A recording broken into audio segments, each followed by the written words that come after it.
വാടകയ്ക്ക് നൽകിയ കാർ തിരികെ ചോദിച്ചതിന് ഉടമയെ കാറിടിച്ച് കൊലപ്പെടുത്താൻ ശ്രമിച്ചു. എന്നാൽ രക്ഷപ്പെടാൻ കാറിന്റെ ബോണറ്റിൽ പിടിച്ചു തൂങ്ങിയ ആലുവ പാനായിക്കുളം സ്വദേശി കൊടിയൻ വീട്ടിൽ സോളമനുമായി 5 കിലോമീറ്ററിലേറെ ദൂരമാണ് കാർ സഞ്ചരിച്ചത്. വളരെ വേഗത്തിൽ പാഞ്ഞ കാറിൽ നിന്ന് ഉടമ രക്ഷപ്പെട്ടത് നാട്ടുകാരുടെ ഇടപെടലിനെ തുടർന്നാണ്.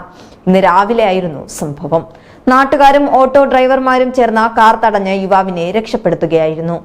തൃശൂർ തിരൂർ സ്വദേശി ബക്കറിനാണ് കാർ വാടകയ്ക്ക് നൽകിയത്. വിവാഹ ആവശ്യത്തിനെന്ന് പറഞ്ഞാണ് ബക്കർ സോളമനിൽ നിന്ന് കാർ വാടകയ്ക്കെടുത്തത്.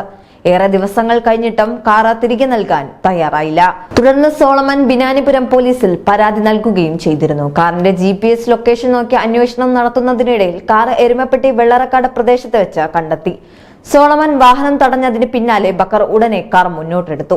ബോണറ്റിലേക്ക് സോളമൻ വീണിട്ടും ബക്കർ കാർ നിർത്തിയില്ല. സോളമനുമായി കാർ 5 കിലോമീറ്ററോളം ദൂരം സഞ്ചരിക്കുകയും ചെയ്തു. സംഭവം കണ്ട നാട്ടുകാരാണ് പോലീസിനെ വിവരമറിയിച്ചത്.